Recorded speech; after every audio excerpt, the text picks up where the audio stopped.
Pyhäkoski, osa 1. Tervetuloa kuuntelemaan Pyhäkosken vesivoimalassa äänitettyä podcastia. Ohjelma perustuu Pohjoisen oopperakomppanian esitykseen Pyhäkoski, kokeellinen ooppera saksofonikvartetille ja elektroniikalle joen pohjassa, jota esitetään voimalassa syksyllä 2026. Matkamme kuvailutulkkina toimii Anu Aaltonen.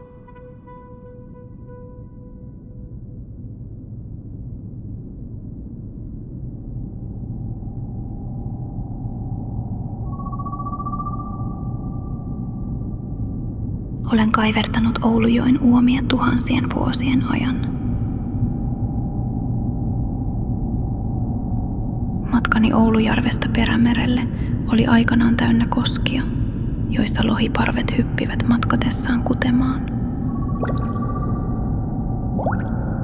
Muistan, kuinka ensimmäiset kalastusveneet ja uittotukit alkoivat lipua pinnallani. Pian sen jälkeen minut katkaistiin kuin kastemato. Betoniset padot viipaloivat minut altaisiin, joista imeydyn putkiin ja turbiineihin.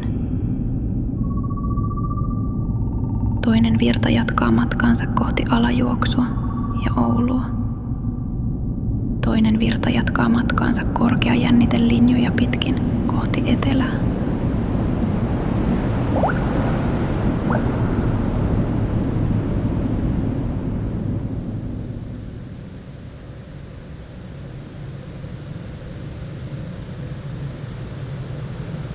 Seisomme voimalaitospadon ylittävällä maantiellä ja edessämme on betoninen voimalaitospato, jossa on säännöstelyluukut ja voimalaitosrakennus.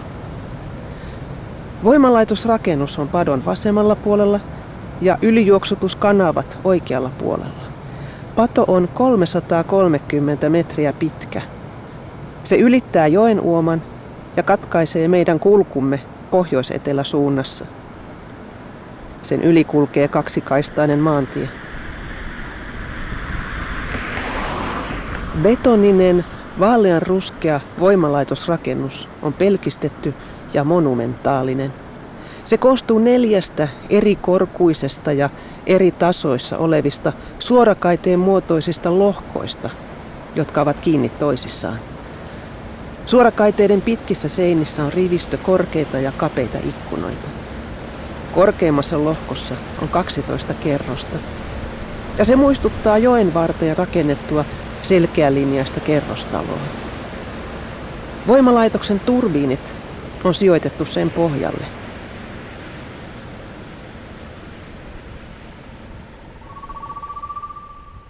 Kierros alkaa. Se oli lukon ääni ja nyt suuri puinen ovi avautuu ja astumme sisään.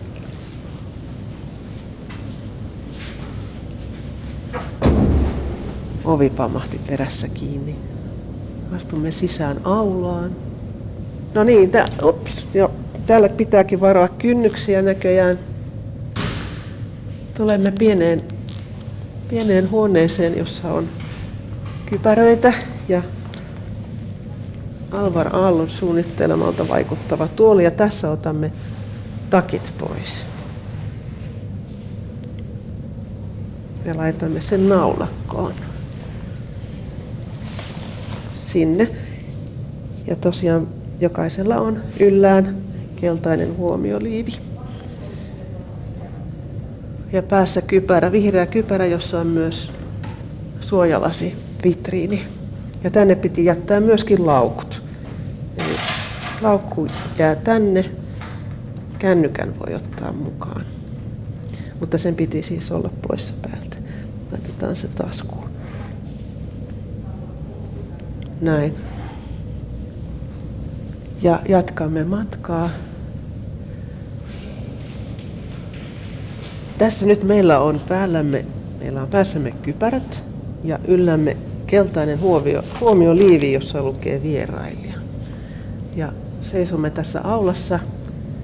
Täällä on pieniä post-it-lappuja, keltaisia post-it-lappuja, ja ne on kiinnitetty tällaiseen vanhanaikaiseen nuottivihkoon, joka on jo kellastunut. Ja siinä lukee sekaäänisiä lauluja. Kala, ilmeisesti kala ajattelee näin.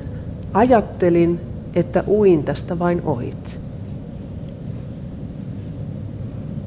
Toisessa vihkossa lukee sekaäänisiä lauluja, kala ja parenteeseissa lukee hiljaisuus. Seuraava vihko, sekaäänisiä lauluja, kala, en tiennyt, että kaikkialta ei pääse. Tässä edessämme on koppi ja sen lasi-ikkunan takana istuu salaperäiseltä vaikuttava hahmo, joka pitelee poissaolopäiväkirjaa. Hänellä on päässään lippalakki, jonka lävistää muovinen ahven. Hänellä on yllään vihreä samettiasu, jossa on kultaisia kimaltavia paljetteja. Me jatkamme matkaa. Riisumme tässä vaiheessa vaatteet. Täällä on vielä yksi sekaäänisiä lauluja. Kala, miten kummaa? Ajattelee ilmeisesti kala. Ja seuraamme oppaita. Tässä olemme siis hyvin vaaleassa aulassa, joka on suhteellisen matala. Seinillä on valokuvia ja kartta, johon on merkitty voimalaitoksia ja Oulujärvi. Huomaan, että seinällä on erilaisia kylttejä. Yhdessä lukee varo kuuma, toisessa käytä suojalaseja. Menetetty näkö ei ole parannettavissa. Ja nyt lähdemme oppaan perässä hyvin kapeita, suhteellisen jyrkkiä portaita pitkin alas. Seinät ovat valkoiset ja kaide on lakattua puunväristä puuta, joka tuntuu kädessä sileältä. Kaiteen mutkat ovat pehmeästi muotoiltuja, mutta yksinkertaisia. Kaikki on jotenkin ihmisen kokoista. Huoneet ovat suhteellisen pieniä ja matalia. Väreinä on valkoista ja materiaaleina yleensä puu, maalaamaton puu. Oppaamme laittaa kalalippalakin pöytälampun varjostimen päälle.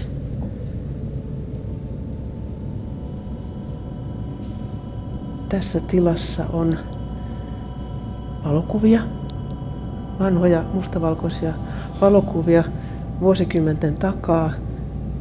Niissä on kuvia voimalaitoksen suurista saleista ja joistakin juhlatilaisuuksista. Kuvissa istuu juhlavasti pukeutuneita ihmisiä. Eräässä kuvassa on koskenlaskua. Toisissa kuvissa kuvia koskesta, kun se kuohuaa. Lisää albumeita. Yhdessä kuvassa on generaattorin akseli. Täällä on vanha pakeliittipuhelin.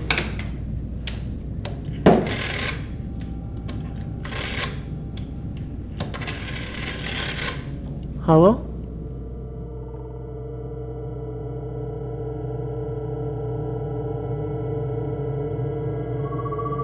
Joki on arvaamaton.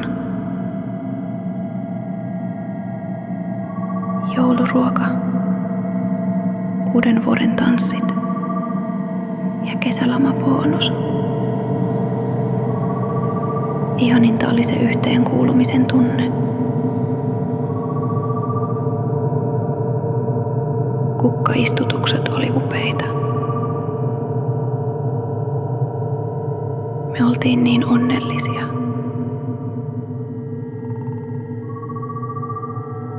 Meitä kasvatettiin täällä koko kylän voimin. Niistä kasvoi ihan kunnon ihmisiä. Veronmaksajia.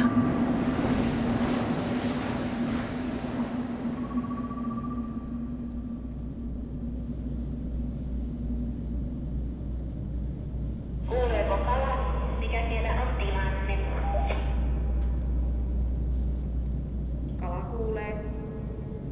näytössä alaspäin. Kuitti. Minä olen Jenni Kinnunen, freelancerina tekstin, kuvan, äänen, erilaisten monitaiteellisten teosten parissa, jotka voi olla vähän erikoisempia tai hauskoja tai hienoja tai outoja tai paikkasidonnaisia, niin kuin vaikka tämä meidän Vesivoimalaitokset-sarja, mitä ollaan nyt tehty. Olin kiinnostunut erilaisista teollisuusyhteisöistä, koska mun perhetausta on paperitehtaiden varjossa tai kupeessa, niin sitten kaikki nämä teolliset yhteisöt, jotka syntyi pääosin sotien jälkeen, kun tarvittiin paljon materiaalia ja energiaa ja työtä, niin kiinnosti mua ihan hirveästi. Ja sitä kautta päädyin sitten esimerkiksi Pyhäkosken voimalaitokselle. Pyhäkoski-ooppera on Pyhäkosken vesivoimalaitoksen sisällä koettava monitaiteellinen teos, jonne pääsee astumalla sisään voimalaitoksen ovista ja antautumalla oppaan kuljetettavaksi reitillä. Samalla pääsee tutustumaan yhteen Oulujoen suureen voimalaitokseen ja käymään joen pohjassa. Lähdemme oppaan perässä. Poistumme tästä huoneesta. Käännymme oikealle. Tämän tilan lattia on ilmeisesti muovilaminaattia. Siinä on tummalla pohjalla valkoisia raitoja. Nyt tulemme porraskäytävään ja täällä on seinään kiinnitettynä uusi nuottivihko sekaäänisiä lauluja. Virkamies sanoo, tämä tulee maksamaan miljoonia, useampia miljoonia. Tässä on ilmeisesti tulossa jonkinlainen virkamiesten vuoropuhelu. Voisiko ajatella virkamiesten laskeutuneen näitä portaita ja keskustelevan jostakin ilmeisen tärkeästä asiasta. Eli lähdemme laskeutumaan oppaan perässä alas. Nyt tulee tasanne. Käännymme vasemmalle. 1, 2, 3, 4, 5, 6, 7 askelta. Ja toinen virkamies sanoo, todellakin miljoonia. Olen paljon miettinyt sitä tavallaan mentaliteettia tai kulttuuria, mikä johti esimerkiksi voimalaitosten, vesivoimalaitosten rakentamiseen.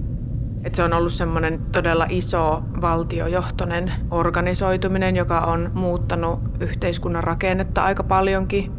Olen tutustunut arkistomateriaaleihin ja ihmisten muistoihin, jotka kuvaa sitä kokonaista matkaa, miten yksi arkkitehtitoimisto suunnitteli ja toteutti sitten yhdessä hirvittävän määrän insinööriä ja ihmisiä ja työvoimaa, niin tämmöisiä valtavia rakennushankkeita. Nämä vesivoimalaitokset ja kaikki se historia ja nykyisyys ja myös tulevaisuus on aika moninainen. Niihin liittyy paljon ristiriitaisiakin asioita, kenties kipeitä muistoja, mutta myös paljon nostalgiaa, lämpöä, tärkeyttä. Miten eri näkökulmista tai lähtökohdista tämmöisiä massiivisia asioita kuin energiantuotanto tai lohikalan kasvatus voidaan käsitellä.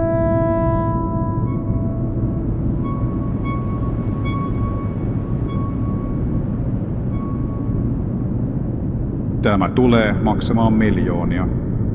Useampia miljoonia. Todellakin miljoonia. Mutta ei sentään miljardeja. No ei sentään miljardeja. Aivan sallittavissa rajoissa. Kustannukset siis. Täysin perusteltuja. Tekniikka maksaa. Koneet maksaa. Niin, maksaa. Kaikki maksaa.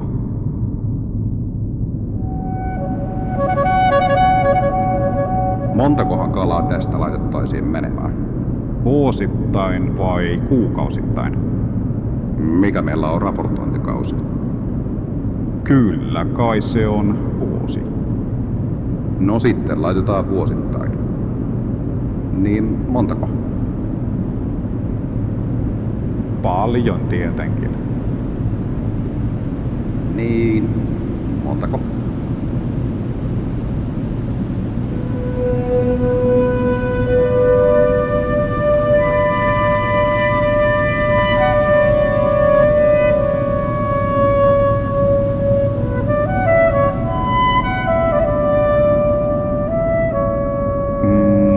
Onko tästä tehty selvitystä?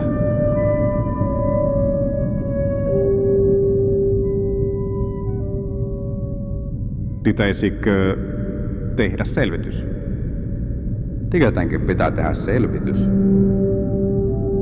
Se kyllä maksaa. Tietenkin se maksaa.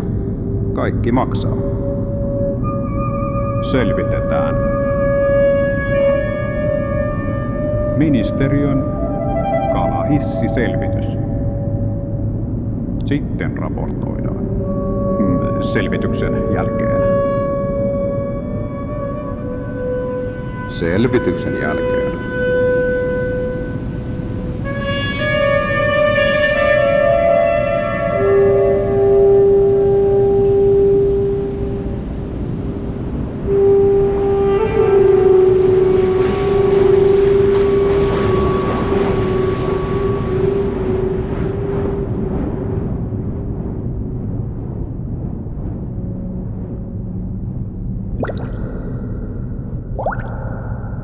Ajattelin, että uin tästä vain ohitse.